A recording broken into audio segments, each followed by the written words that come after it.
ทำไปเพื่ออะไรก็ทำไปเพื่อพ้นจากความเกิดความเกิดพอมีความเกิดก็ต้องมีความแก่มันเป็นธรรมดาเมื่อมีชาติก็ต้องมีชรามรณะติดตาม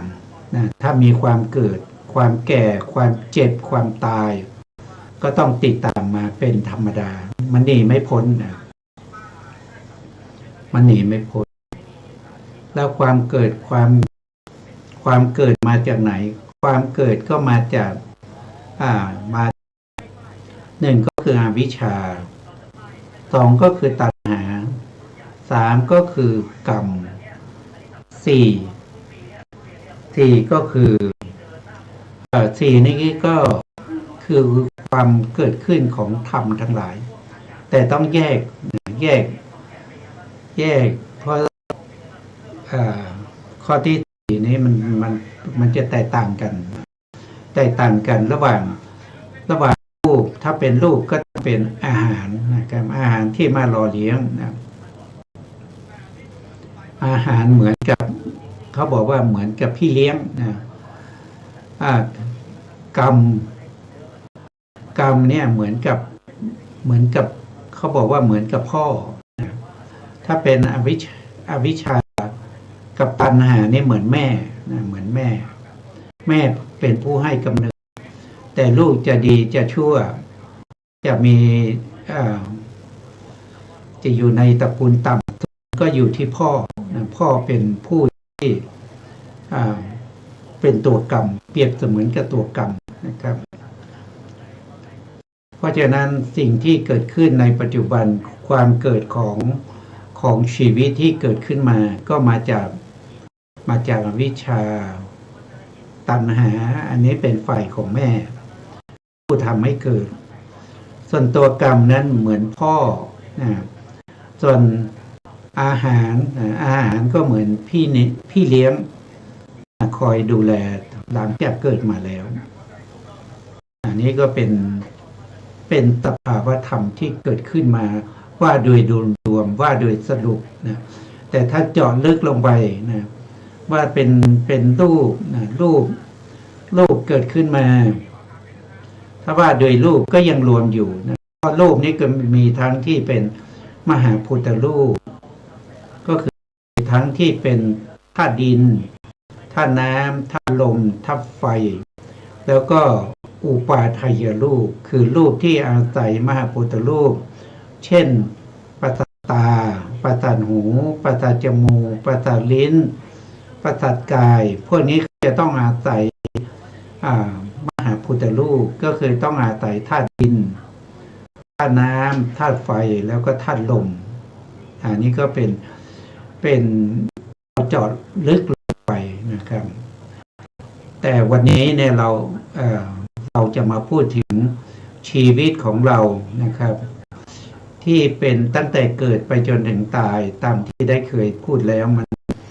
มันไม่มีอะไรนะมันไม่มีอะไรมันมีแต่รูปกับนามแล้วรูปกับนามนั้นก็เป็นไปด้วยการสืบต่อกันนะครับสืบต่อกันเป็นเส้นเป็นสายนะครับสืบต่อกันมานะครับแล้วก็สืบต่อกันข้ามภพขั้นชาตินะครับถ้าว่าโดยนามที่ข้ามภพมาก็คือได้แก่ปฏิสนธิจิตแล้วก็ภวังคจิตนะครับที่ข้ามที่รับอารมณ์ในภพก่อนในภพก่อนที่เรียกว่าอารมณ์ในมรณะตัณหการ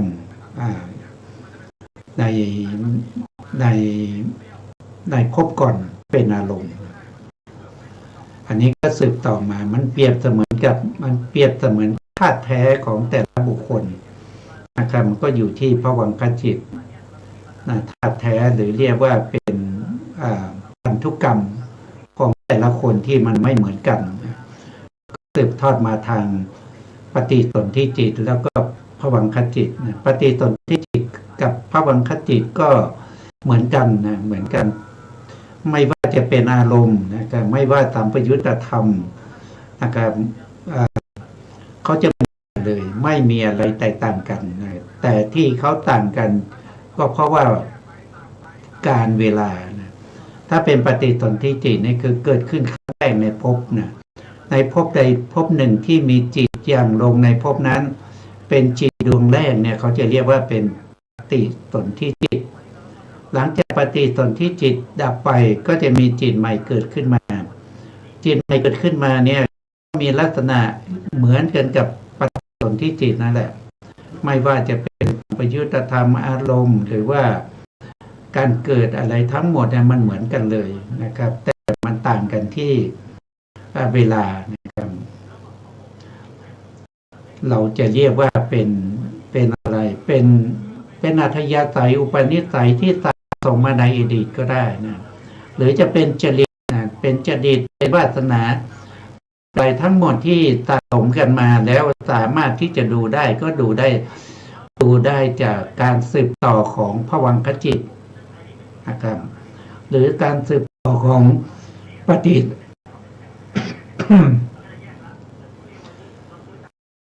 ปฏิสนธิจิตนะก็จะอยู่ตรงนี้แหละนะครับตรงที่เราเคลื่อนพบก่อนนะครับก็คือตอนที่เขาเรียกว่าเป็นจุติจิตซึ่งจิตดวงสุดท้ายของภพชาตินะครับเป็นจิตที่แสดงถึงความตายของสัตว์ทั้งหลายนะถ้าจุติจิตเกิดขึ้นแล้วดับไปแสดงว่าบุคคลนั้นก็แก่ความตายในภพก่อนก็จะมีจิตดวงใหม่มาเกิดในภพใดภพหนึ่งตามสมควรแก่กรรมนะจะไปเกิดที่ไหนก็ตามสมควรแก่กรรมแล้วก็อารมณ์ที่นำพาไปก็จะเป็นเขาเรียกว่าเป็นกรรมอารมณ์กรรมนิมิตอารมณ์แล้วก็คตินิมิตอารมณ์3อย่างที่จะมาปรากฏในเวลาใกล้ตายแล้วอารมณ์3อย่างนั้นก็จะพาเราไปในชาติใหม่จะไปเกิดเป็นอะไรก็แล้วแต่เป็นเดรัจฉานเป็นเปรตเป็นอสุรกายเป็นสัตว์นรกหรือจะมาเป็นมนุษย์เป็นเทวดาหรือบางได้ฌานก็ไปเกิดเป็นพรหมก็ไปด้วยอารมณ์ทั้ง3เหล่านี้นะครับแล้วเมื่อสืบไปก็ถ่ายทอดจากพบก่อนมาพบนี้อันนี้คือการสืบต่อของนามธรรมแล้วในแต่ละภพก็จะมีวิถีจิตเกิดขึ้นในภพนั้นสืบต่อกันไปแต่ตั้งแต่เราเกิดไปจนถึงวิถีสุดท้ายมรณาสันนการในภพอาจจะอายุ20 30หรือว่า60หรือ70 80ถึง100กว่านะครับก็อยู่ที่วิถีจิตแล้วก็วิถีรูปที่สืบต่อกันมาแต่วิถีจิตนี้สามารถที่จะกำหนดอุปนิสัยอัธยาศัยจริตความเคยชินวาสนาทั้งหลายทั้งหมดทั้งมวลที่เราเคยสะสมมาในอดีตชาติก็ดูได้ในภวังคจิตนะครับส่วนที่เราได้พบได้เจอในภพใหม่ตั้งแต่เราเกิดนะครับตั้งแต่เราเกิดก็จะเป็นอุปนิสัยอย่างหนึ่งนะครับก็จะมาสะสมอยู่ในมโนทวาราวจนจิตซึ่งจะเป็นวจนะในทางมโนทวารครับก็เป็นเรื่องของเราแหละนะครับมันไม่ที่พูดนี้มันไม่ได้พูดไปจากตัวนะพูดสิ่งที่มันตัวของเรานะครับแต่เราไม่ได้ศึกษาเราจึงไม่รู้ว่าจริงๆแล้วมันไม่มีเรามันมีแต่วิถีที่มันสืบทอดกันไปวิถีรูปที่มันเกิดดับกันไปเท่านั้นนะครับเท่านั้นเลยไม่มีอะไรนะแต่ปุถุชนเราก็เข้าไปยึดถือว่ารูปนามขันธ์5เราเหล่านี้เป็นเราเป็นเขาเป็นคนนั้นคนนี้นะมันก็เลยเกิดเรื่องมากมายนะเกิดเรื่องขึ้นใหม่ทั้งเรื่องที่ดีแล้วก็ไม่ดีนะเป็นบุญเป็นบาปก็ด้วยกันนึกคิดยึดถือสิ่งเหล่านี้ว่าเป็นเราเป็นของเราตาตัวตนของเรามันจึงยุ่งนะมันจึงยุ่งมากแต่เราเห็นตามความเป็นจริงว่าสิ่งเหล่านี้เนี่ยมันเป็นแต่สภาวะธรรม รมที่มันสืบทอดกันไปนะครับมันไม่ใช่เรานะมันไม่ใช่ของเราแล้วมันไม่ใช่ตาของเรามันเป็นแต่วิถีรูปวิถีนามที่สืบกันอาศัยซึ่งกันและกันไปนะนี่ก็เพราะตรงนี้แหละที่มีความสำคัญเราจึงต้องศึกษานะครับทำความรู้ความเข้าใจในเรื่องของชีวิตของเรานะครับครั้งก่อนก็ได้พูดถึงชาติทั้ง9นะครับชาติทั้ง9ที่ในปัจจัยนะในปัจจัย47นะปัจจัย47ก็คือปัจจัยที่ขยายมาจากปัจจัย24นะครับจริงๆแล้วปัจจัยที่พระองค์แสดงไว้นะครับโดยย่อๆปัจจัย24แต่ปัจจัย24ที่ทำงานไปรับปัจจัยในบางปัจจัยมันก็จะมีการขยายออกไปเป็น3ปัจจัยนะครับ3ปัจจัยอย่างเช่นนิสยปัจจัยเนี่ยนิสยปัจจัยเป็นปัจจัย24เป็นปัจจัยที่8นะแต่นิสยปัจจัยเนี่ยแยกออกมาได้3ปัจจัยก็คือมีตาชาตาปัจจัยนะครับวัฏฐาลัมมนาปุเรชาตานิสยปัจจัยแล้วก็วัตถุปุเรชาตานิสยปัจจัยอย่างเนี้ยก็ได้มาอีก3ปัจจัยใช่ไหมครับหรือว่าจะเป็น4ปัจจัยนะครับก็อย่างเช่น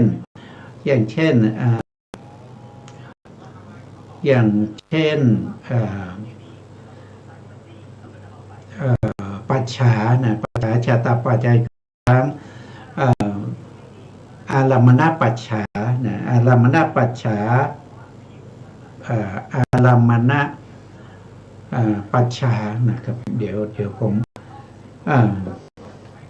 ดูนิดหนึ่ง นะครับก็มันก็จะมีในเรื่องของปัจจัยเนี่ยเป็นเรื่องที่สำคัญนะครับเป็นเรื่องที่สำคัญเพราะฉะนั้นเราก็ต้องเข้าใจในเรื่องนี้นะครับเพราะอะไรก็เพราะว่าปัจจัยหรือเหตุและผลเป็นวิปัสสนานะครับมันเป็นวิปัสสน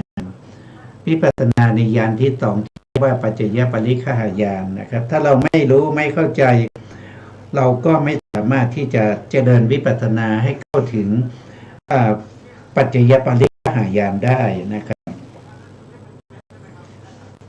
นี่ก็กำลังหาดูอยู่นะครับอย่างเช่นปัจจัยที่เป็นเขาเรียกว่าเป็น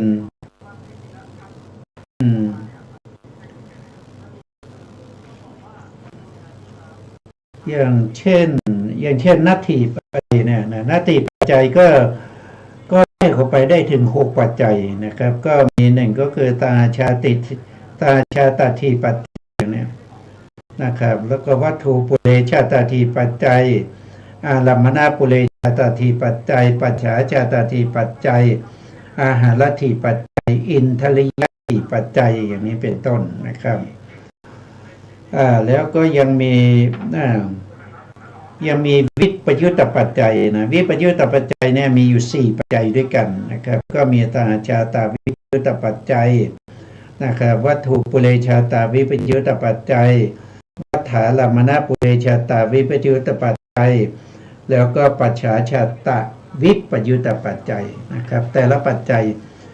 ก็แยกกันไปนะครับแยกไปถ้าว่าโดยย่อก็เป็นปัจจัยเดียวถ้าว่าโดยพิสดารก็เพิ่มขึ้นมาตามสมควรก็รวบรวมแล้วก็ได้อยู่ทั้งหมดว่า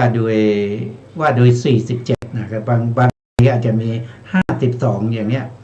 นะครับก็แยกกันไปนะครับแต่ครั้งที่แล้วในเราพูดถึงเรื่องของชาติทั้ง9ใช่ไหมครับชาติทั้ง9ในเราพูดมาจนถึงอาหารชาตินะอาหารชาติก็คือได้แก่ตัว ปัจจัยเนี่ยก็คือได้แก่กับเขาเรียกว่าเป็นพาหิทะโอชาหรือบางทีเราเรียกว่าเป็นอาหารก็คือกับพลีกระอาหารนะที่เรากินเข้าไปเป็นคำๆแล้วก็ย่อยสลายเป็นโอชาเป็นสารอาหารเข้าไปหล่อเลี้ยงอะไรก็อันดับแรกก็คือพาหิทะโอชาก็คืออาหารภายนอกที่เข้าไปหล่อเลี้ยงอาชัตตะโอชาก็คือได้แก่รูปที่เป็นอาหารละรูปอาหารละรูปนะครับอาหารละรูปนะอาหารภายนอกไปหล่อเลี้ยงอาหารละรูปและอาหารละรูปนี้ก็จะไปหล่อเลี้ยงรูปในกลาบของตนนะครับอย่างเช่นไปหล่อเลี้ยงกัมมชรูปอุตุชรูปนะหรือว่าอาหารละรูปหรือว่าจะเป็นรูปก็แล้วแต่นะครับก็มีการสืบทอดกันไปอย่างนี้นะปัจจัยธรรมนะอาหารละรูปใช่ไหมครับอาหารละรูปก็มีปัจจัยธรรมก็คือพาหิทะโอชาก็คือโอชาภายนอกนะครับที่ได้มาจากกัปพลีกระอาหารที่ย่อยสลายแล้วเป็นสารอาหารที่เรียกว่าเป็นพาหิทะโอชาแล้วก็เข้าไปหล่อเลี้ยงอาชัตตะโอชานี่คือรูปอาหารที่อยู่ภายในนะรูปอาหารในภายในเนี่ยมันมีมาตั้งแต่ปฏิสนธินะตั้งแต่ปฏิสนธิมาแล้วนะครับเพราะอยู่ในกาบเดียวกันนะอย่างเช่นเราปฏิสนธิในครรภ์ของมารดาใช่ไหมครับในครรภ์ของมารดานี้ก็จะมีรูปที่เกิดขึ้นเขาเรียกว่า30 รูปเนี่ยเป็นกะลาบ3กะลาบด้วยกันจริงๆแล้วมันมีมากกว่านี้คือการที่เราเอา3กะลาบเนี่ยนับแล้วไม่นับอีกนะกะลาบที่เหมือนกันเราก็ไม่นับเราเอาเฉพาะกระดาษที่ไม่เหมือนกันก็จะมีอยู่3กะลาบ3กะลาบเนี่ยแต่ละกะลาบเนี่ยมันจะมีรูปอยู่10 รูปนะครับอย่างตัวอย่างอันดับแรกก็คือได้แก่กายทัศกะลาบนะกายทัศกะลาบนี่ก็เขาก็บอกว่าทัศเนี่ยมันแปลว่า10ก็คือมีรูปประกอบกันอยู่10 รูปใน10 รูปนั้นนะครับก็จะมีอวินิโภครูป8นะครับตอนนี้เราพูดถึงกายทัศกะลาบนะครับก็คือได้แก่รูปที่เป็นกายของเราเป็นประสาทกายของเรามีอยู่10 รูป10 รูปนั้นก็จะมีอวินิโภครูป8นะครับเอา8มาก่อนอวินิโภครูป8ก็คือได้แก่อะไรก็คือได้แก่1คือธาตุดินนะเรียกว่าปฐวีธาตุ2ก็คืออัมโปธาตุน้ำ3เตโชธาตุไฟ4วาโยธาตุลมอันนี้4 รูปแล้วนอกจาก4 รูปนี้ยังมีรูปารมณ์นะครับเป็นวรรณะเป็นสีนะเป็นสีเนี่ยอาศัยมหาพุทธรูปถ้าไม่มีมหาพุทธรูปสีไม่มีสีนี่เป็นตัวที่อาศัยมหาพุทธรูปคืออาศัยธาตุดินธาตุน้ำธาตุลมธาตุไฟเราดีอย่างหนึ่งว่ามหาพุทธรูป4นะครับมีสีก็เป็นรูปที่5นะครับมีกลิ่นด้วยนะมีกลิ่นด้วยก็เป็นคันทะนะครับคันธาลมนั่นเองนะก็มีกลิ่นนะครับก็กลิ่นก็เป็นธาตุที่เท่าไหร่ธาตุที่6นะครับแล้วยังมีกลิ่นมีรสนะครับแล้วก็มีอะไรล่ะมีภาวะอันนี้ก็มีเท่าไหร่แล้วนะมหาพุทธรูป4มีสีมีกลิ่นมีรสนะครับก็เป็น8นะครับเป็น8แล้วก็อีกอันหนึ่งก็คือได้แก่อาหารละรูปนะครับรวมกันก็เป็น8มหาพุทธรูป4มีสีมีกลิ่นมีรสแล้วก็มีโอชาก็รวมกันเป็น8ทีนี้รวมกันเป็น8ก็จะมีชีวิตตารูปอีก1นะครับชีวิตตารูปอีก1 ก็เป็นรูปที่รักษารักษากายะทัศกกลานั่นเอง แล้วก็มีกายะนะมีกายะอยู่รูปหนึ่งรวมกันก็เป็น10มีกายเป็นที่10ก็เรียกว่าเป็นกายะทัศกกลานะ10อันนี้คือกลุ่มที่1นะกลุ่มที่1มี10นะครับตอนที่สัตว์ทั้งหลายเกิดในครรภ์ของมารดานะครับก็ต้องมีเกิดเป็นครั้งแรกเลยนะแล้วจะมีรูปที่เกิดอีกนั้นเรียกว่าเป็นภาวะทัศกกลาภภาวะทัศกกลาภก็คือได้แก่สภาวะของความเป็นหญิงเป็นชายนะครับมีมาตั้งแต่ปฏิสนธินะถ้าเป็นชายก็เรียกว่าปุริสภาวะถ้าเป็นหญิงก็เรียกว่าอิทธิภาวะก็มี10รูปเหมือนกันเขาเรียกว่าเป็นภาวะทัศกกลาภก็มีอวินิโพครูป8เป็นรูปที่ตั้งนะมีวินิโพครูป8ก็คือมีธาตุดินธาตุน้ำธาตุลมธาตุไฟนะครับมีสีมีกลิ่นมีรสมีอาหารนะ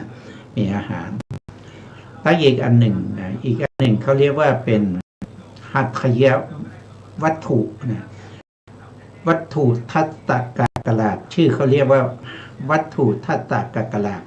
10รูปเหมือนกันนะครับ10รูปประกอบกันเป็นเนื้อเดียวกันนะก็เรียกว่าพุทธรูปมีสีหนึ่งมีรสหนึ่งมีกลิ่นหนึ่งมีอาหารหนึ่งอันนี้ก็เป็น8นะเป็นอวินิโพครูปแล้วก็จะมี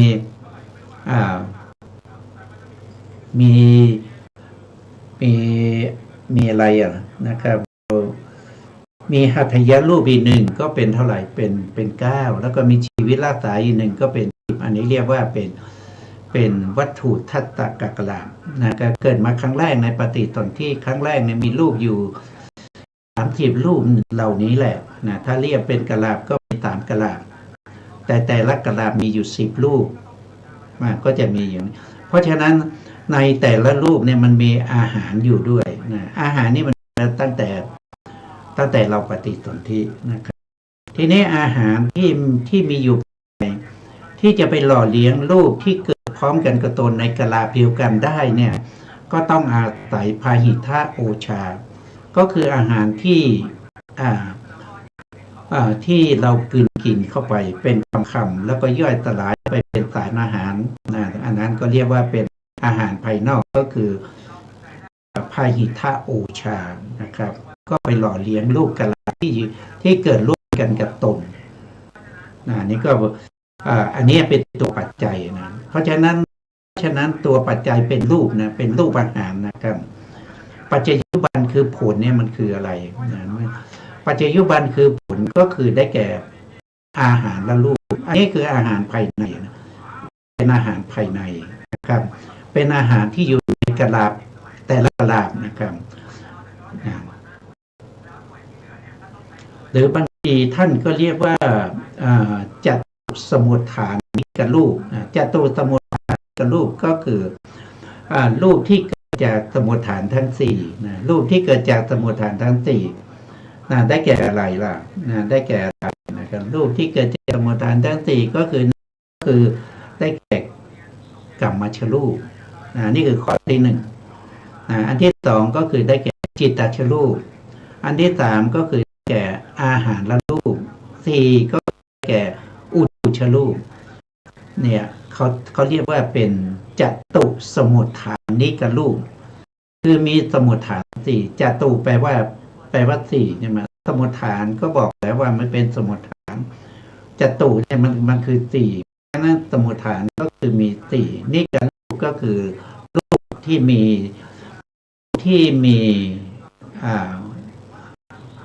สมุฏฐาน4อย่างนะครับก็คือได้แก่กรรมรูปที่เกิดจากกรรมเรียกว่ากรรมชรูป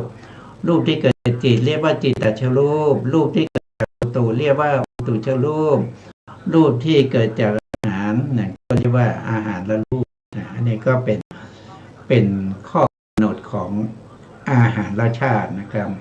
ปัจจัยต้องเป็นพาหิทะโอชาแล้วก็อาตาโอชาชะตาโอชาในที่นี้คือกับพอดีกลาหารที่มันย่อยไปเนี่ยมันเป็นพาหิทะโอชาป หล่ออาชาตาโอชาอาชาตาโอชาเป็นอาหารภายในที่ได้รับการหล่อเลี้ยงจากอาหารภายนอกแล้วก็ไปหล่อเลี้ยงรูปที่เกิดพร้อมกันกับตนนะครับเพราะฉะนั้นก็เลยมีทั้งพาหิทะโอชาแล้วก็อาชาตะโอชาเป็นปัจจัยนะเป็นปัจจัยช่วยอุปการะแก่อะไรนะก็ช่วยอุปการะแก่ถ้าเป็นพาหิทะโอชาก็ต้องไปช่วยอุปการะแก่อาหารและรูปก่อนนะครับอาหารและรูปก่อนแล้วอาหารและรูปก็ไปเป็นปัจจัยไปช่วยตอนเป็นปัจจัยเขาเรียกว่าอาชาตาโอชานะครับไปช่วยอุปการะแก่รูปที่มีสมุฏฐานทั้งสี่ก็คือจตุสมุฏฐานิกรูปอันนี้ว่าโดยปัจจัยมี3ปัจจัยนะครับมี3ปัจจัยนะว่าโดยปัจจัย47มี3ปัจจัยหนึ่งก็คือได้แก่รูปอาหารและปัจจัย2ก็ได้แก่อาหารละที่ปัจจัย3ก็คือได้แก่อาหารละอาวิคตะปัจจัยนะอาหารละอวิคตะปัจจัยนะก็เป็นข้อกำหนดของอาหารละชาติต่อไปชาติที่7นะชาติที่7ก็คือได้แก่การกำหนดข้อกำหนดของรูปชีวิตตินทริยชาติอันนี้ก็คือเป็นรูปแล้วก็เป็นอินทรีย์ด้วยนะครับปัจจัยก็คือได้แก่รูปอะไรก็คือได้แก่รูปชีวิตินทรีย์นะรูปชีวิตินทรีย์เป็นรูปหนึ่งนะครับที่จะกรรมนะอยู่ในกรรมชักกลาภที่9หรือกรรมชักกลาภ8นะครับเป็นปัจจยุบันปัจจยุบันก็คือเป็นปัจจัยนะคือชีวิตตินทรีย์นะที่อยู่ในกรรมชรูปหรืออยู่ในอุตุชรูปนะเป็นปัจจัยนะครับเป็นปัจจัยช่วยประการะแก่รูปคือกรรมชรูปที่เหลือซึ่งอยู่ในกรรมกลาภเดียวกันกับปัจจัยธรรมก็คือจะอยู่ในกลาภเดียวกันนะทั้งปัจจัยและก็ปัจจยุบันนะครับก็อยู่ในกลาภกรรมชักกลาภ9นี่คืออะไรนะกรรมชักกลาภ9เนี่ยจริงๆแล้วมันเป็น10นะแต่เราดึงเอาอาหารและรูปออกมาเพราะอาหารและรูปเนี่ยมันเป็นปัทเทียนี่ชีวิตินนะชีวิตินทรีย์นะครับดึงเอาชีวิตินทรีย์ออกมาเพราะฉะนั้นกรรมชรูปก็เหลืออยู่9นะครับเพราะชีวิตินทรีย์ปัจจัยนะครับช่วยประการะแก่กรรมชรูปที่เหลือก็คือได้แก่กรรมชักกลาภ9นะครับหรือตรงที่8นี้คืออะไรนะตรงที่8นี้ก็คือได้แก่รูปที่มีชีวิตเป็นประธานเขาเรียกว่าชีวิตนวกกลาภนะชีวิตนวกลาภก็คือรูปที่มีอวินิโภครูป8แล้วก็มีชีวิตรูปอีกตรงนี้ท่านก็หมายถึงว่าตัวชีวิตินทรีย์นะดึงออกมานะครับดึงออกมาพอดึงออกมาก็เหลือ8ใช่ไหมครับ8นั้นก็กลายเป็นปัจจยุบันส่วนชีวิตที่ดึงออกมานั้นก็เป็นปัจจัยนะครับก็เป็นลักษณะอย่างนี้นะก็จะมีปัจจัยในชาตินี้อยู่3ปัจจัยนะปัจจัยที่1ได้แก่รูปชีวิตตินทริยปัจจัยนะข้อที่2นะข้อที่2ก็ได้แก่อินทริยปัจจัย3ก็คือได้แก่อินทริยอวิคตปัจจัยนะอันนี้เป็นรูปชีวิตนะเป็นรูปชีวิตเพราะว่าปัจจัยนี้นะเป็นรูปนะครับไม่ได้เป็นนามนะไม่ใช่ชีวิตตินทรีย์แต่เป็นรูปชีวิตตินทรีย์ไม่ใช่นามชีวิตตินทรีย์นะครับต่อไปชาติที่9ชาติที่8นะครับชาติที่8นะข้อกำหนดในปกตูปนิยชาตินะปัจจัยก็คือได้แก่จิตเจตสิกที่มีกำลังมาก ที่เกิดก่อนๆนะที่มีกำลังมากและที่เกิดก่อนๆและบัญญัตินะครับปัจจยุบันนะก็คือได้แก่จิตและเจตสิกนะครับอันนี้ปัจจยุบันได้สองอย่างนะครับได้แก่จิตและเจตสิกที่เกิดทีหลังนะที่เกิดหลังๆนะครับแต่ตัวปัจจัยในได้ทั้งที่เป็นจิตเป็นเจตสิกเป็นรูปแล้วก็เป็นบัญญัติด้วยนะเพราะฉะนั้นตัวนี้ปัจจัยนี้จะกว้างขวางนะครับแม้กระทั่งอุตุนะอุตุเสนาสนะเสนาสนะนะครับอาหารนะครับก็เป็นปัจจัยได้นะเป็นปัจจัยให้แก่จิตและเจตสิกที่เกิดหลังๆได้นะครับอันนี้เราก็ไปดูนิดหนึ่งนะครับในพุทธพจน์นะพุทธพจน์ที่ท่านแสดงไว้นะก็มีอยู่เท่าไหร่ก็จะมีอยู่สี่อย่างด้วยกันนะหนึ่งก็ที่พระองค์แสดงนะครับก็คือในอุปนิสัยปัจจัยข้อที่9นะครับปุริมาอัพพยากตาธรรมาปชิมานังอากุศลานังธรรมานังอุปนิสัยปัจเจเยนะปัจจโยถ้าแปลก็คืออาพยากตาขันธ์ห้าพยากตาขันธ์ห้าก็คือได้แก่หนึ่งก็คือเวทนาขันธ์สองสัญญาขันธ์สามสังขารขันธ์สี่วิญญาณขันธ์แล้วก็ห้าก็คือรูปขันธ์นั่นเองนะก็บอกว่าก็คือได้แก่โลกิยวิบาก32กิริยาจิต20นะครับหมายถึงว่าเป็นจิตตุบาทนะคำว่าจิตตุบาทนี้ก็คือได้เจตสิกที่ประกอบกันนะครับอยู่ในจิตเดียวกันอย่างเช่นกิริยาจิตนะเรายกมาคือมหากุศลดวงที่1เนี่ยมหาวิบากนะครับดวงที่1นะครับก็จะมีเจตสิกประกอบอยู่33อย่างเนี้ยถ้าพูดถึงว่ามหาวิบากดวงที่1นะเป็นจิตตุปบาทก็คือหมายถึงว่าตัวจิตและเจตสิกมีพร้อมกันมีเกิดขึ้นพร้อมกันนะท่านบอกว่าเว้นวิรตินะจริงๆไม่เว้นก็ได้เพราะจริงๆแล้วมันไม่มีวิรติอยู่แล้วนะครับในโลกิยวิบากก็กิริยาเนี่ยไม่มีวิรติเจตสิกโดยธรรมชาติเขาไม่มีอยู่แล้วนะแต่เพื่อให้เกิดรู้ความเข้าใจสำหรับผู้ที่สามใหม่ท่านก็บอกว่าวิรติตามนะวิรติมีตามนะครับต้องเว้นออกไปพอวิรติไม่ประกอบกับโลกิยวิบากแล้วก็ไม่ประกอบกับกิริยานะครับกิริยาจิตด้วยนะแล้ววิรติไปประกอบกับจิตไหนนะวิรติก็ประกอบกับกุศลอย่างเนี้ยไม่ใช่วิบากกุศลก็คือมหากุศลนะครับแล้วไปเกิดร่วมกับมรรคจิตและผลจิตด้วยนะวิรติเนี่ยไปเกิดพร้อมกันในมรรคจิตและผลจิตนะแต่ในที่นี้เขาเรียกว่าเขาเอาเฉพาะโลกิยวิบากนะโลกิยวิบากไม่มีวิรติอยู่แล้วนะปกตินะตะกิยาจิตก็ไม่มีวิรตินะครับแล้วก็รูป28นะรูป28ที่เกิดก่อนนะที่เกิดก่อนเป็นปัจจัยช่วยประการละแก่นามขันธ์คืออกุศลจิตตุบาท12เนี่ยเขาจะเขียนอย่างนี้นะอกุศลจิตตุบาท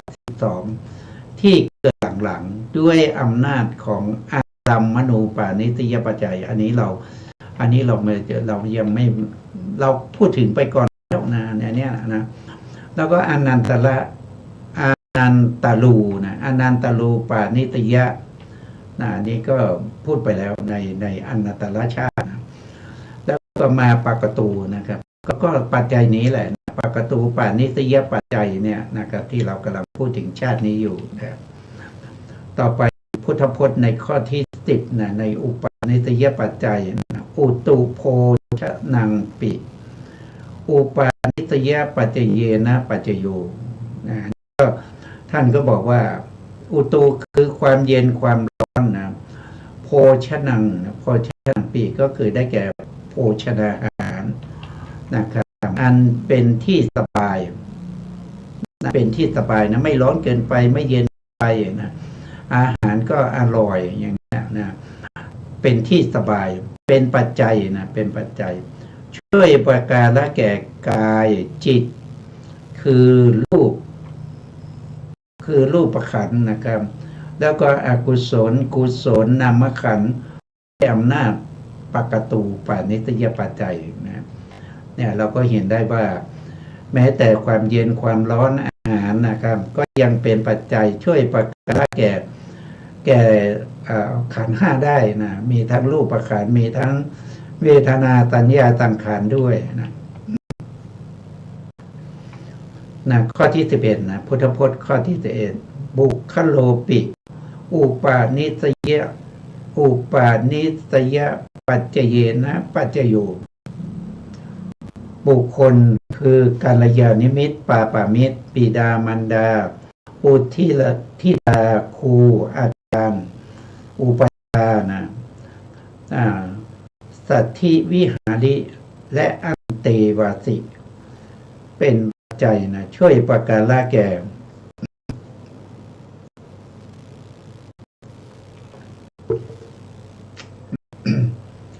ช่วยประการละแก่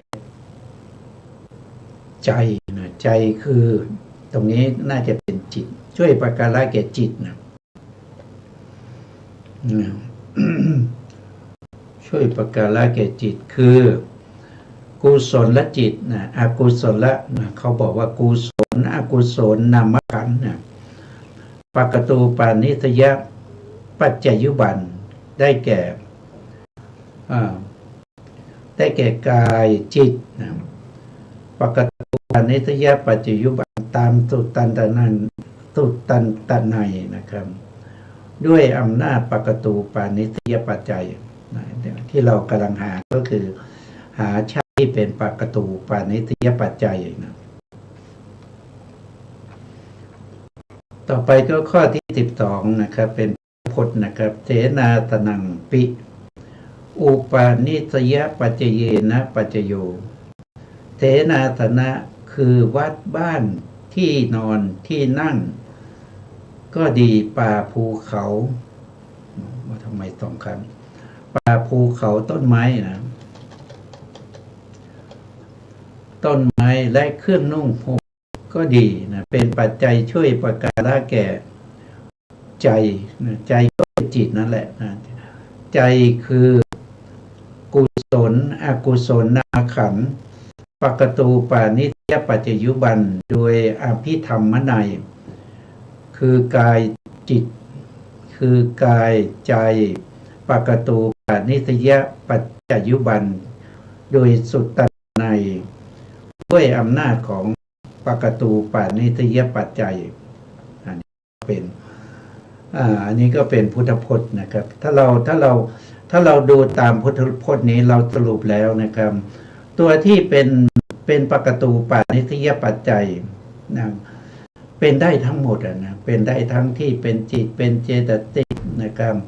เป็นทั้งที่เป็นรูปนะเป็นบัญญัตินะเป็นบัญญัติเป็นอุตุความเย็นความร้อนอาหารนะครับแล้วกัลยาณมิตรหรือปาปามิตรปิดาบุตรธิดาครูอุปชาอาจารย์นะครับเป็นได้ทั้งหมดนะครับสามารถที่จะเป็นปกตูปานิสยปัจจัยให้แก่จิตและเจตสิกที่เกิดขึ้นหลังๆได้นะแล้วก็ยังมีที่อยู่นะที่อยู่ที่อาศัยนะครับมีวัดมีบ้านมีที่หลับที่นอนมีภูเขามีต้นไม้นะครับคือต้นไม้นี่ก็คือพระภิกษุนะครับพระภิกษุที่เข้าไปอยู่โคนไม้นะครับในการจำพรรษาก็มีนะครับไปอยู่ที่โคนไม้เป็นต้นนะครับเครื่องนุ่งห่มนะครับก็ยังเป็นปัจจัยอันนี้ก็คือปกตูปานิสยปัจจัยนะครับเพราะฉะนั้นในข้อที่8นะครับข้อที่8ปกตูปานิสยชาตินะครับก็มีข้อกำหนดก็คือปัจจยธรรมคือจิตและเจตสิกรูปที่มีกำลังมากนะครับที่เกิดก่อนๆครับไม่ใช่เฉ เฉพาะจิตเจตสิกนะตามที่เราดูมาเมื่อกี้นะครับทั้งอาหารทั้งอุตุทั้งเสนาสนะที่อยู่อาศัยเสื้อผ้าอะไรทั้งที่มีกำลังมากเนี่ยเป็นปัจจัยช่วยประการละแก่จิตและเจตสิกที่เกิดหลังๆได้นะครับรวมทั้งบัญญัติด้วยนะ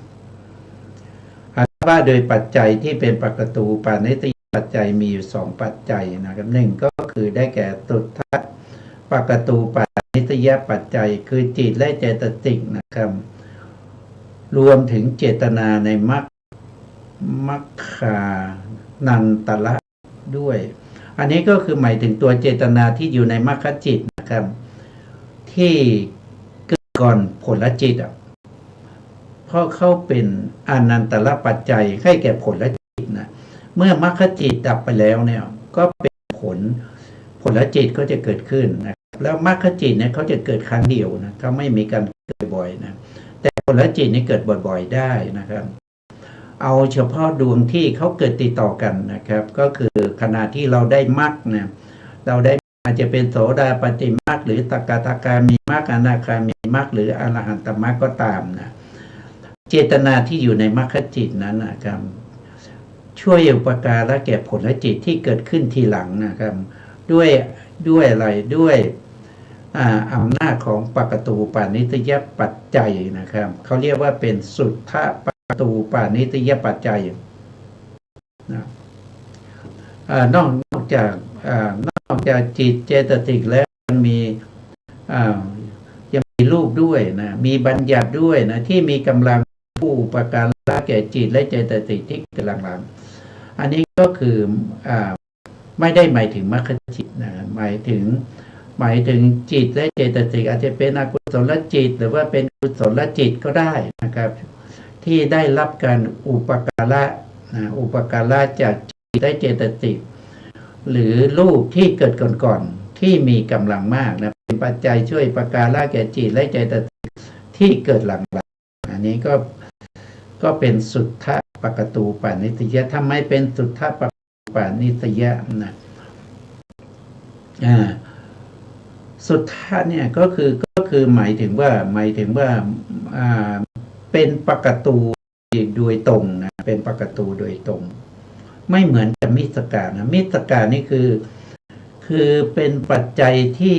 ผสมกันนะเป็นผสมกันอย่างเช่นปกตูปานิสยะเราบวกด้วยนานะคณิกากรรมะอย่างนี้เราเรียกว่าเป็นมิสกะนะครับแต่ข้อที่1เนี่ยมันมีเฉพาะปกตูนะปกตู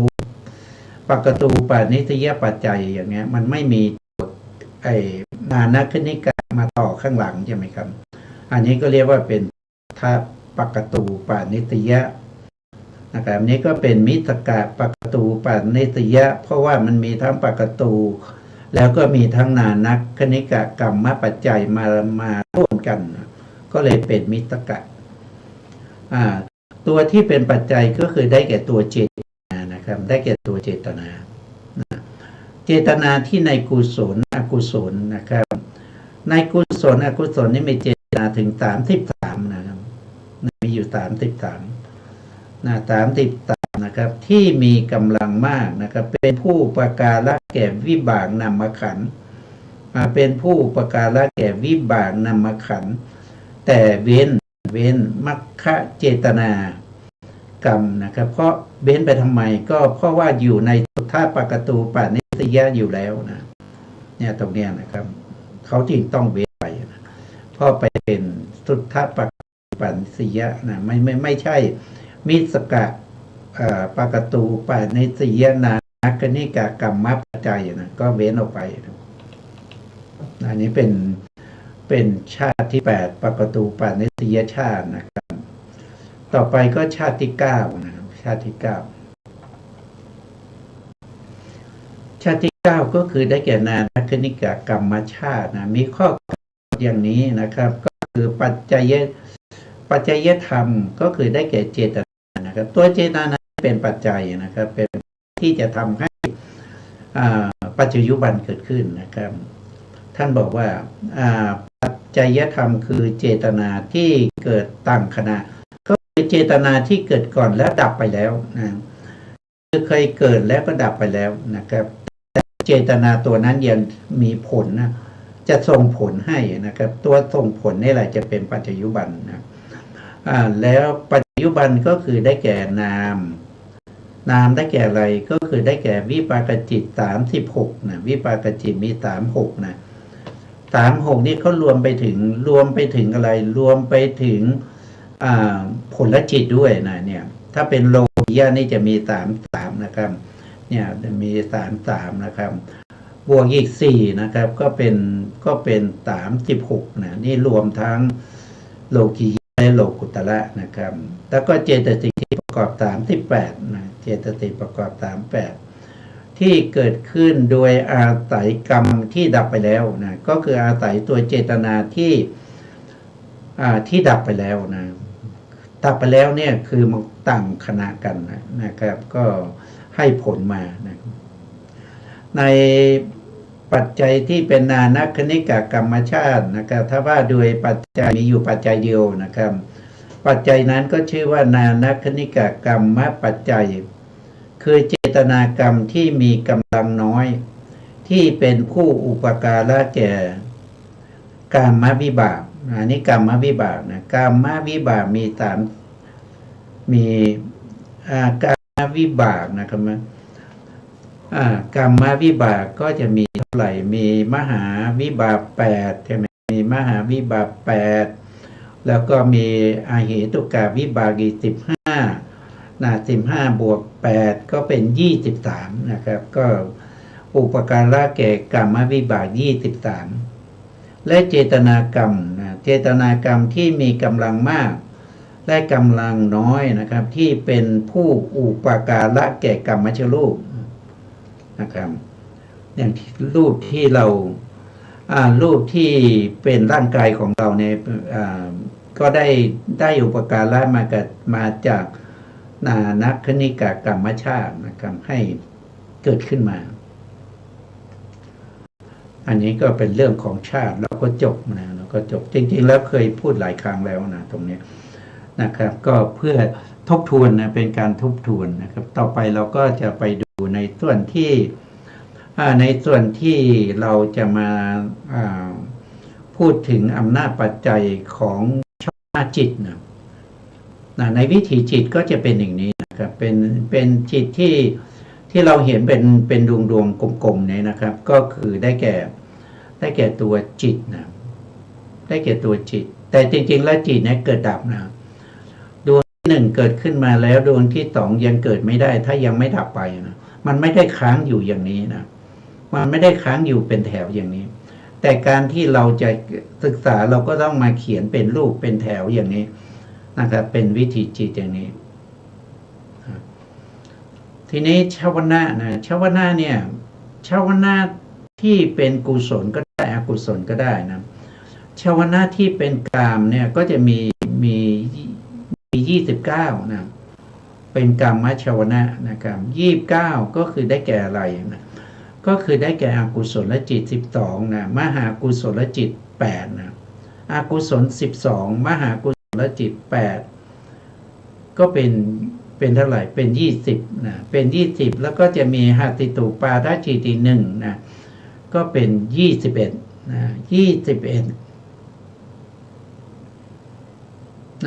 21ก็บวกกับรูปกุศลอีก5นะครับและอรูปกุศลอีก4นะก็จะเป็นทำไมเป็น29นะ29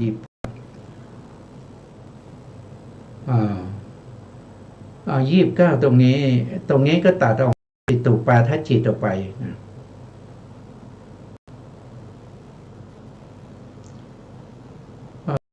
ตรงนี้โทษทีนะครับตรงนี้หมายถึงว่าอากุศลจิต12มหากุศลจิต8ก็เป็น20นะ20แล้วหัตติตุปาทจิตอีก1ก็เป็น21นะ21นะ21บวกอีก5นะก็เป็น26นะ26เพราะว่าวิถีนี้ไม่เกิดในไม่เกิดกับบุคคลที่เป็นอารูปนะ ไม่เกิดกับบุคคลที่เป็นอารูปเพราะฉะนั้นอารูปชาวนาเข้าตรงนี้ไม่ได้นะก็รวมแล้วได้29นะแล้วก็ตถาลัมมณจิต11นะตถาลัมมณจิต11ก็คือได้แก่สันติรณจิต2แล้วก็มหาวิบาก8นะนี้เราก็ให้รู้คร่าวๆไปก่อนนะครับเพราะวันนี้เวลาไม่พอในการที่จะพูดต่อในครั้งต่อไปนะครับในครั้งต่อไปนะเวลาเราใกล้หมดแล้วนะการที่เราศึกษาเพื่อให้เกิดความรู้ความเข้าใจในเรื่องของวิถีจิตเนี่ยมันจำเป็นนะจำเป็นทำไมจำเป็นก็เพราะว่าเราจะเข้าใจในชีวิตประจำวันของเราเนี่ยถ้าเราไม่เข้าใจในเรื่องของวิถีจิตนะเราก็จะรู้ไม่ชัดนะรู้ไม่ชัดถึงรูปนามที่เกิดขึ้นเกิดดับอยู่ในตัวเรานี่แหละในตัวเราแล้วก็รูปที่เกิดขึ้นแล้วก็ซ้อนกันไปนะรูปที่1เกิดขึ้นแล้วยังไม่ดับไปรูปที่2ก็เกิดขึ้นอีกรูปที่3ก็เกิดขึ้นอีกอย่างเงี้ยมันก็ซ้อนกันไปลักษณะมันต่างกันต่างกันกับนามกับรูปเนี่ยมันลักษณะต่างกันอย่างนี้ถ้าเป็นรูปนี่เกิดซ้อนกันไปได้ถ้าเป็นจิตเจตสิกหรือเป็นนามเนี่ยเขาจะเกิดทีละดวงเขาไม่ได้เกิดซ้อนกันเขาไม่ได้เกิดพร้อมกันนะเขาไม่ใช่ว่าดวงที่1กำลังเกิดแล้วก็ยังตั้งอยู่ดวงที่2ก็จะเกิดขึ้นมาเลยนะไม่ได้นะต้องให้ดวงที่1เกิดขึ้นแล้วดับไปก่อนนะครับดวงที่2ถึงเกิดขึ้นได้